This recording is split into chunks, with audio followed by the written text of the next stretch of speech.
Assalamualaikum warahmatullahi wabarakatuh. We are from Group Vygotsky. Group Vygotsky is based on interest and religion. With me, my name is Fitriani Akantua, student ID 2388203008. I am a student of the English Education Study Program, Faculty of Teachers Training and Education class of 2023. My name is Rayana Miramal Berise, student ID 2388203022. I am a student of the English Education Study Program, Faculty of Teacher Training and Education class of 2023. And my name is Nadia Safitri, student ID 2388203016. I am a student of the English Education Study Program, Faculty of Teacher Training and Education in class of 2023. We interview Mrs. Siti Fitriawati Mamudi SPD FPD, the founder of an English course of elementary to junior high school students, as well as two other respondents who are students at the course. Okay, now I will present about the background of the interview. In the process of designing a lesson plan, interviews are conducted as one of the methods to collect data in order to understand students' needs, characteristics, and the learning environment. Interviews provide more in-depth and contextual information compared to purely quantitative data. This is essential to ensure that the lesson design is relevant, effective, and aligned with the real conditions students face. And the purpose of the interview is the first one is to identify student learning needs directly from teachers, students, or others relevant parties. The second is to explore students' characteristics, such as learning style, social backgrounds, prior knowledge, and interests. And the third is to understand challenge or obstacle faced in previous learning process. And the fourth is to gain insight on teaching methods, media, or approach considered effective. And the fifth, to align lesson plan with the specific classroom or school context to make it more applicable and impactful. Thank you. Next, literature review on learning paradigm. According to Joyce and Will, a learning paradigm reflects belief about how students learn, the role of teacher, as well as the method and strategies used in the learning process. Fundamentally, there are three major paradigms in learning: behaviorism, cognitivism, and constructivism. The first is behaviorism paradigm. This paradigm emphasizes the formation of observable behavior. Learning is considered a change in behavior resulting from interaction with the environment. Skinner stated the learning occurs through the provision of stimuli and reinforcement. In this paradigm, the teacher acts as control and director of student learning activities. The second is cognitivism paradigm. Unlike behaviorism, the cognitivism paradigm focuses on internal mental process. According to Piaget, learning is an active process of constructing cognitive structure. In this paradigm, the teacher serves as a facilitator who helps students organize and make sense of information. And the last, constructivism paradigm. This paradigm emphasizes that knowledge is actively constructed by learners based on their own experience. An important concept now as the zone of proximal development, in which students can achieve a higher level of understanding with the help of others. In this paradigm, the teacher acts as a mediator and collaborator. Next, respondent profile. There are three respondents in this study, all of whom are female. The first respondent is an adult worked as lecturer and is also the founder of an English course institution. She resides on Tarakan Island. The second respondent is 13 years old, a second-year junior high school student, and lives in Beten, Belona, Lawanga. The third respondent is 40 years old, also a second-year junior high school student, and lives in Kaua. And next, in terms of learning needs, the first respondent focused on speaking and reading, and the second respondent focused on speaking and grammar, and the last respondent focused on reading. Example, English learning setting in course. 1. Learning environment. The learning setting in this study is classroom at a non-formal English course institution. English lessons are conducted face-to-face in classroom, lasting 19 minutes per session twice a week. The instructor employs the communicative language teaching or CLT approach. Learning media include print, text, and educational video. 2. Learner characteristic. Course participants come from diverse age and educational backgrounds, ranging from elementary to junior high school students. And 3rd, time and place. Classes are held every weekend, Saturday and Sunday. Sessions take place offline at the instructor private residence, which has been designed as a learning space. There are 2 levels available, elementary school and junior high school. And next, learning focus and objective. The primary focus is on oral communication skill, speaking and listening. The goal is to help learners use English in everyday situations, such as introducing themselves, expressing opinions, and engaging in small talk. Next, method and strategy. Teaching is carried out communicatively using the communicative language teaching approach. Strategies include role play to simulate and real life situation, use of audio-visual media such as short videos and song. Next, 5 scholarly article discussing the setting of non-formal English language learning, which can serve as references for a lecture review. 1. The acquisition and learning of EFL in non-formal English education in Indonesia. This article discusses the effectiveness of the written conversation strategy in improving English speaking and writing skills in non-formal English course in Indonesia. The study shows that this approach enhances learners' self-experience in both social and professional contexts. The second is informal language learning setting, technology or social interaction. This study highlights how non-formal English language institution can create a learning environment that emphasizes effective cognitive and psychomotor aspect. It also underscores the importance of social interaction and technology in supporting English language learning outside the formal education system. The third is linguistic diversity through informal and non-formal education.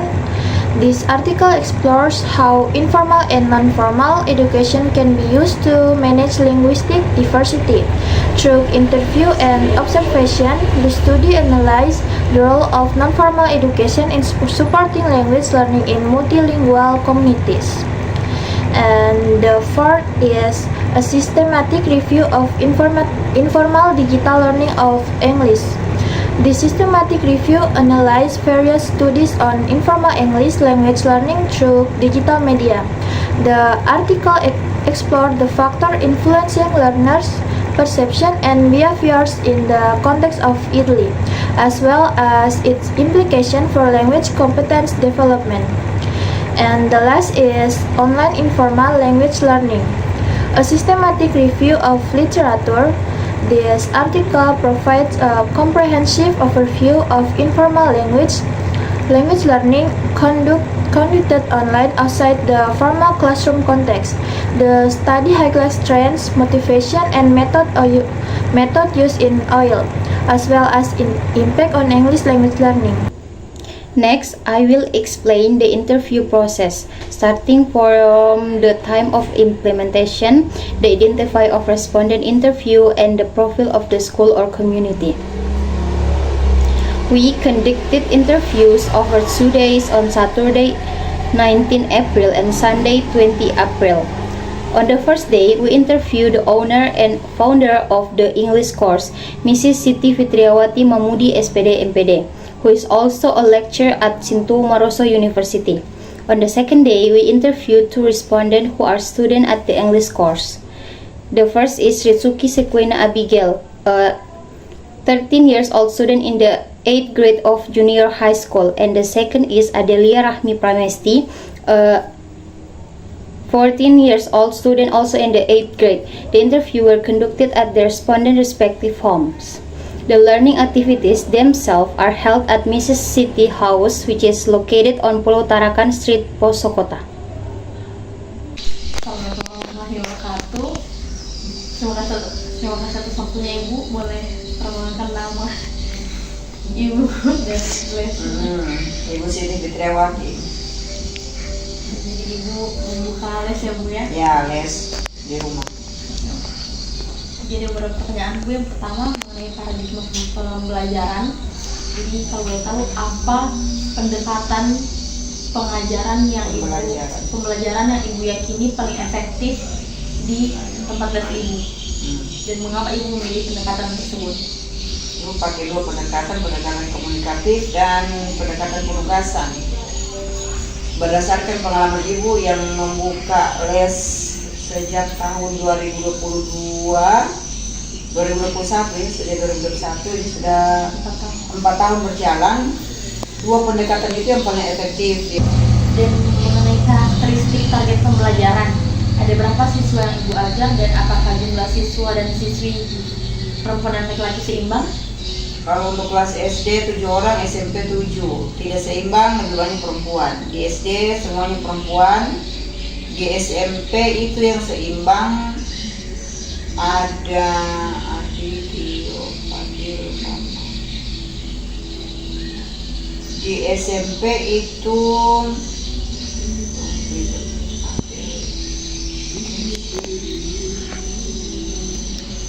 kalau untuk kelas SMP lebih banyak laki-laki. Kalau SD itu perempuan semua. Kalau kelas SMP lebih banyak laki-laki. Kira-kira kisaran umurnya di SD itu berapa? Kelas 3 dan kelas 4. Dan mengenai kebutuhan belajar bahasa Inggris yang diperlukan, menurut Ibu, mengapa siswa di tempat les Ibu perlu belajar bahasa Inggris? Ya, karena tuntutan kurikulum satu, juga tuntutan perkembangan zaman, tuntutan kemajuan sekarang yang semua serba digital. Anak-anak akan lebih mudah mereka belajar kalau mereka punya basic bahasa Inggris. Dan apakah kosakata atau topik apa yang menurut Ibu relevan untuk mereka pelajari? Kalau untuk SD itu dia lebih ke materi-materi vocabulary basic, baik itu verb, adjective atau noun dengan daily activity. Kalau untuk SMP itu dia lebih ke grammar. Dan mengenai setting pembelajaran bahasa Inggris, fasilitas apa saja yang tersedia di tempat les Ibu? Kalau sama Ibu ini masih terbatas sih, baru sebatas papan tulis, gambar-gambar. Dan kadang-kadang yang untuk SD, kalau SMP itu hanya sekedar papan tulis dan jarang saya pakai video. Ada juga pakai tapi jarang. Kalau SD itu dia lebih variatif karena SD itu kadang anak-anak itu kita kayak main game ya, ada game. Terus fasilitasnya itu kayak papan tulis, video juga ada, terus gambar-gambar. Dan pertanyaan terakhir Ibu, menurut Ibu apa kebutuhan dari rancangan pembelajaran yang dibutuhkan tempat les Ibu?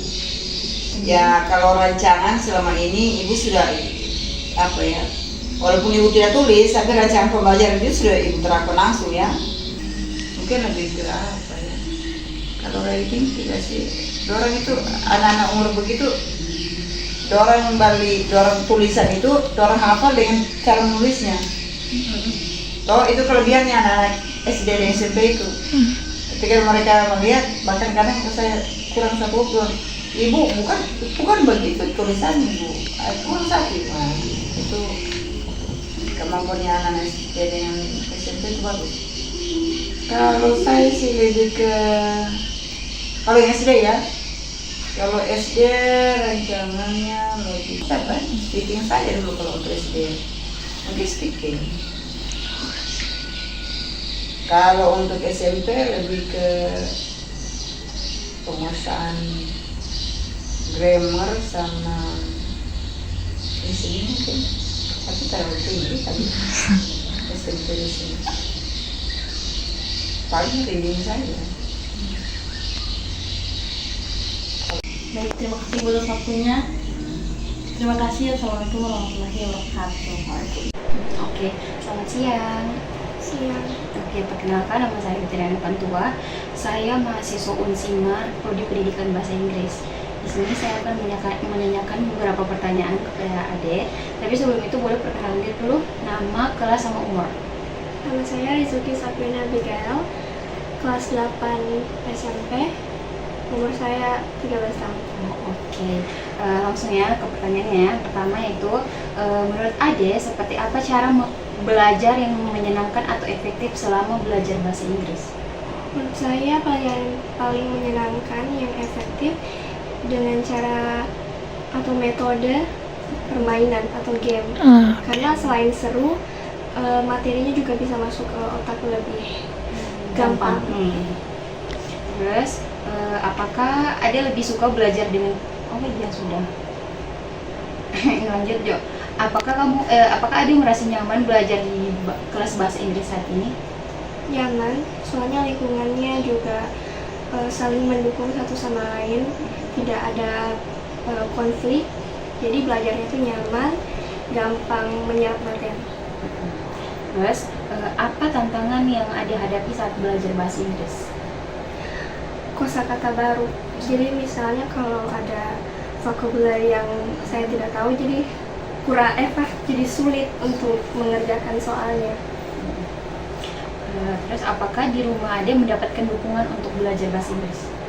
Iya, saya mendapat dukungan, soalnya bahasa Inggris kan bahasa internasional, jadi lebih sering digunakan. Makanya kalau untuk daftar SMA, saya diharuskan belajar bahasa Inggris. Oke, terus menurut Ade, untuk apa pentingnya belajar bahasa Inggris? Apakah Ade bisa menggunakan bahasa Inggris untuk hal tertentu, misalnya nonton film, main game, atau bisa sih, karena dapat membantu saya untuk bisa menerjemahkan atau mengerti sesuatu dalam bahasa Inggris. Terus, apa yang Ade ingin kuasai dalam belajar bahasa Inggris? Contohnya itu seperti berbicara, menulis, mendengar, atau membaca. Kalau saya ingin kuasai semuanya ya. Soalnya kalau cuman pilih salah satu kan tidak efektif nantinya. Jadi semuanya. Oke. Terus, apakah Ade punya buku atau akses internet untuk membantu belajar bahasa Inggris? Buku sih tidak ada, cuman lewat YouTube saja atau TikTok, internet gitu. Oke. Terus yang terakhir, apa yang Ade butuhkan agar bisa belajar bahasa Inggris dengan lebih baik? Maksudnya apa? Maksudnya kebutuhan apa yang Ade perlukan supaya menambah pengetahuan bahasa Inggris itu? Kan sekarang masih les kan, terus apa yang diajar sekarang tentang apa? Saya lupa. Sampean stop. Apa ya? Ya pokoknya kebutuhan nih saja, kebutuhan yang akan Ade lakukan belajar bahasa Inggris, dalam belajar bahasa Inggris. Kebutuhan. Mungkin apa yang mau lebih ditingkatkan dari les itu, misalnya menulisnya atau membacanya atau mendengarnya, yang Adel mau untuk kembangkan, yang misalnya Yang saya mau kembangkan yang paling mau sekali Adel butuhkan apa? speaking sama grammarnya. Speaking sama grammar. Oke. Saya itu saja pertanyaannya. Terima kasih atas waktunya. Selamat siang. Selamat siang, Dek. Selamat siang, Kak. Perkenalkan, nama Kakak Nadia Safitri dari Universitas Sintumaroso. Jadi Kakak ada beberapa pertanyaan tentang minat adik tentang bahasa Inggris. Boleh pertama-tama kenalkan diri adik dulu, nama, kelas, sama umur. Perkenalkan, nama saya Adelia Hanyanka Resti. Umur saya 14 tahun, saya kelas 8. Oke, jadi Kakak mulai pertanyaannya ya. Menurut kamu seperti apa cara belajar yang paling menyenangkan atau efektif selama belajar bahasa Inggris? Apakah lebih suka belajar dengan permainan, diskusi, atau hafalan? Saya lebih suka belajar itu dengan permainan supaya murid juga tidak gampang bosan. Yang kedua, apakah kamu merasa nyaman saat belajar di tempat les kamu? Ya, saya sangat merasa nyaman sekali.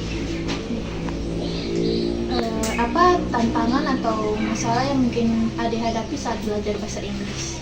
Mungkin untuk menghafalkan kosakata Inggris itu agak sulit.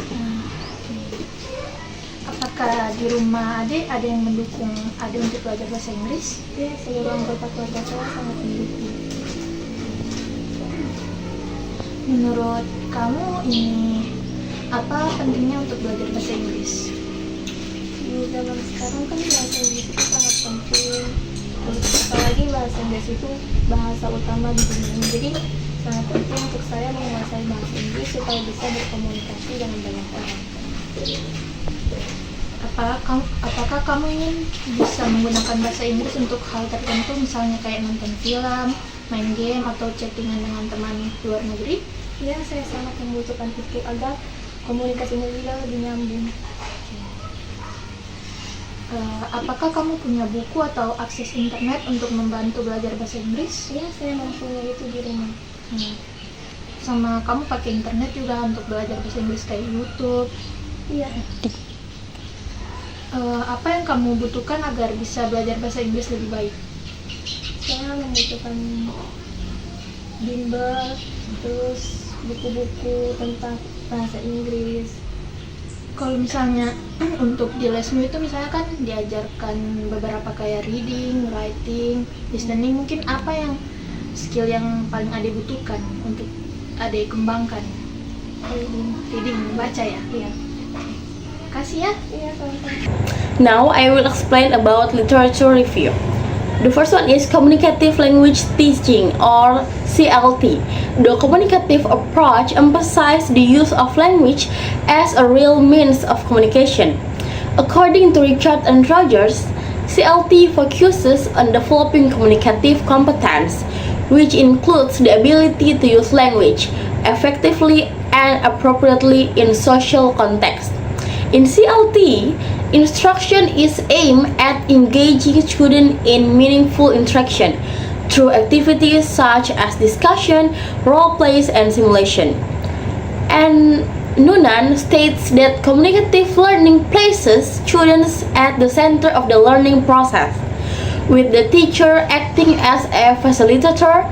Activities in CLT are often collaborative, encouraging group work and student-to-student interaction.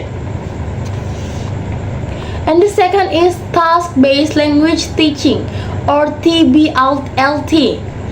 Task-based language teaching emphasizes the use of real-life tasks as the core of the learning process. Alice explained that TBLT is designed to help students acquire language skill through the completion of meaning-focused tasks rather than simply learning for language forms. In this approach, students are assigned tasks such as giving presentation, writing reports, or conducting interviews, which encourage them to teach the language actively and authentically. Willis also emphasized that TBLT can increase students' motivation by involving them in practical experience relevant to their life. After conducting observation through interviews and discussion regarding the English learning process at the course center, it was found to be aligned with the theoretical framework used as a foundation, namely the communicative approach and task-based learning. Next, recommendation for designing English language teaching activities. For elementary school, for example, the theme is animal. For reading activities, my favorite animal. Objective, enhance comprehension through descriptive text about animals. And then the activity outline, the teacher reads aloud a short text accompanied by pictures about various animals, like cats, dogs, or elephant. And then students take turns reading aloud. After reading, student answer simple question like what color is it or what does it eat. The next is grammar focus, just like to be and simple present. For the objective, recognize and practice the use of the verb to be, is or are, and simple present tense in basic sentence. Like the activity outline is provide exercises where the student arrange jumbled word into complete sentence. Just like the cat or black or is to form the cat is black. Next, use a card matching game where students match subject with the correct form of the to be and an adjective or noun. Next, speaking activity. Just like show and tell, my pet or favorite animal. Objective encourages oral communication by having students describe a pet or a favorite animal. The activity online is students bring a picture or a toy animal. Each student describe their animal using 2 or 3 basic sentences, like stating the animal's name, color, and what it eats. Next, the teacher and peers provide positive feedback like good job or nice cat. For the middle school, for example, the theme is daily routines. First, for reading activity like a student's day. For the objective, develop reading comprehension skills through a narrative about a student's daily schedule. For the activity outline, students read a short narrative detailing a student's daily routine. Their answer comprehension question and complete a timetable of activities. And focus vocabulary includes verbs such as get up, take a shower, go to school. And then for the grammar focus, present simple tense, objective practice forming affirmative, negative, and interrogative sentence using the simple present tense. For the activity outline, student practice converting sentence into affirmative, negative, and question forms. Next, conduct an interactive game like find someone who plays football every day to encourage the use of the simple present in a conversational context. Next, speaking activity like for example, my daily routine. For objective, enable students to articulate their daily routine in a structured way. For the activity outline, have students draft a brief outline of their own daily routine. Next, students then practice in pairs discussing their routines before sharing a small group or with the entire class. Next, use visual aids such as image or chart to support their presentation if they need it. Based on result of the interview, it can be concluded that English language learning, especially in course settings, requires a communicative and enjoyable approach. The informant emphasized the importance of using varied methods such as communicative language teaching and task-based learning to enhance student engagement. That's all from us. Thanks for watching. Assalamualaikum warahmatullahi